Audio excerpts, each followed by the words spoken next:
Бул уй. Мунун экинчи аты ички дүң продукция деп коелу. Же ошол Кыргызстандын экономикасы деп коелу.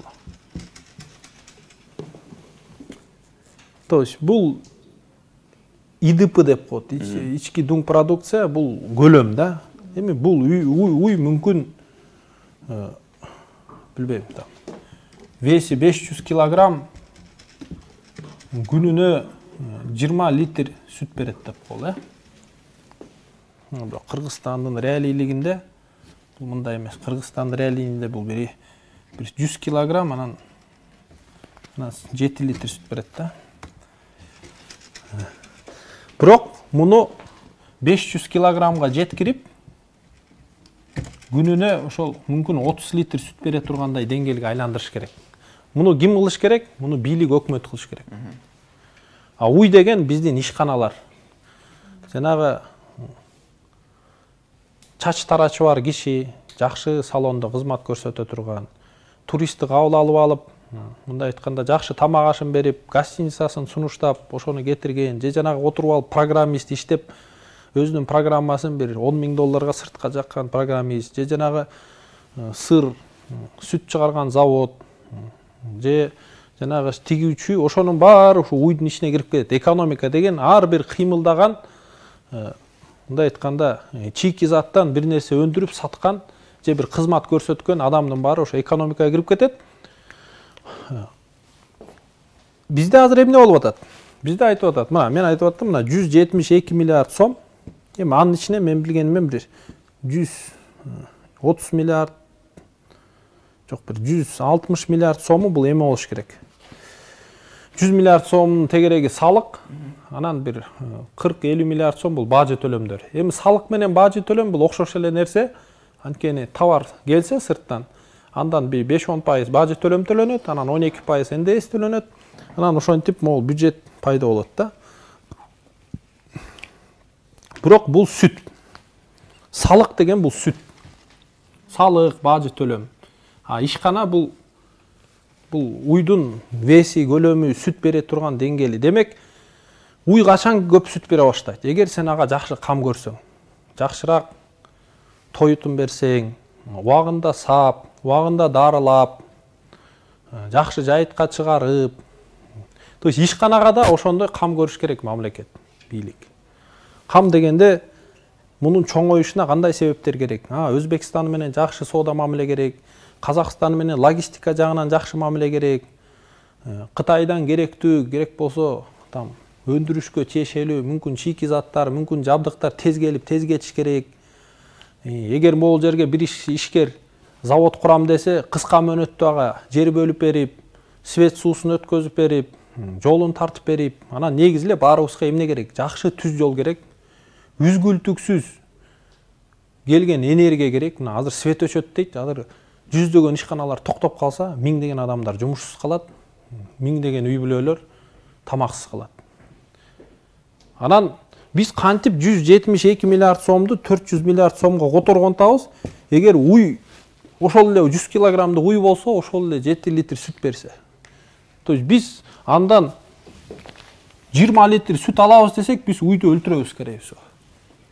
Сүтү чыкпаса деле кыйнап сай беребиз. То есть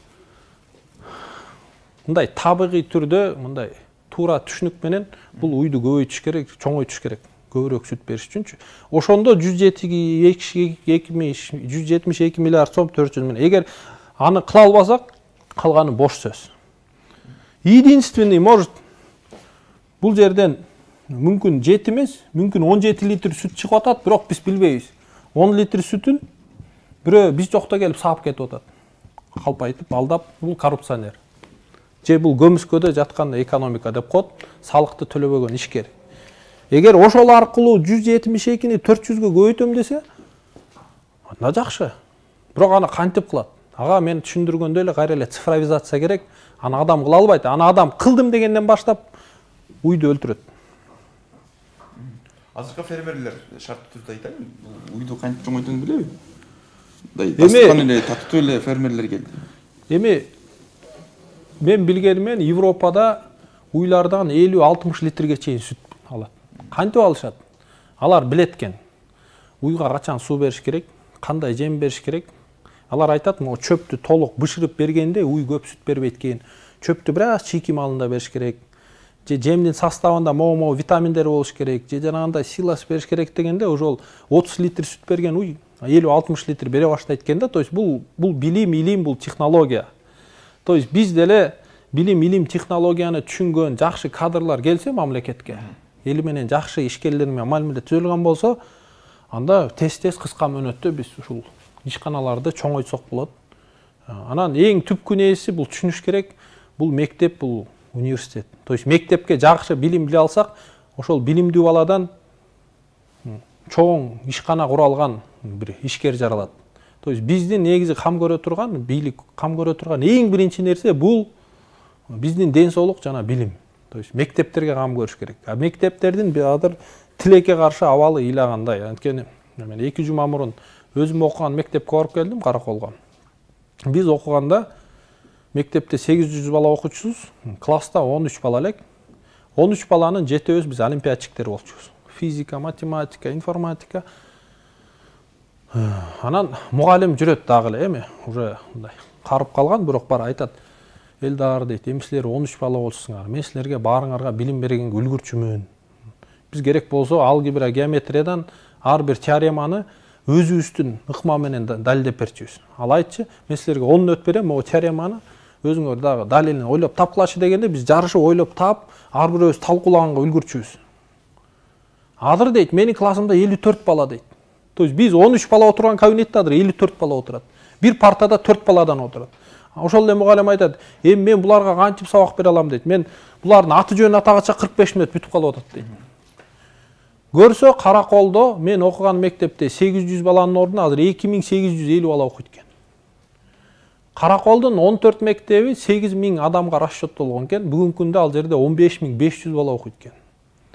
Бул жалгыз эле Каракол эмес, бул Бишкекте андан 10 эсе бул көйгөй. Ошто, Жалал Абадта, бүт шаарларда, Токмокто, бүт шаарларда бул чоң көйгөй. Ошол мен окуган мектептин жанында болбой калды дегенде кыска мөөнөттө 1-2 жылда срочно дагы бир 2 мектеп салыш керек. Салбасак ал жерде адыр жана 3000 баланын билими текке кетет. Ага 1000 кыйын мугалим койсоң дагы 54 балага ал билим бере албайт. То есть Кыргызстанга мен эсебим боюнча бир 500 миңге жакын мектеп керек. 500 мектеп, ар бир мектепти бир 2-3 миллион долларга курсаң, бизге 1-1,5 миллиард доллар акча керек. А биздин болгон бюджет 2 миллиард. Бул маселени кантип чечебиз деп бийликтин башы ушу менен оруш керек. Ушу менен алектенип 1-2 жылда бул маселени чечиш керек жолдорун таап. Чече албаса, анда ошо чече турган кадрларды алып келиш керек.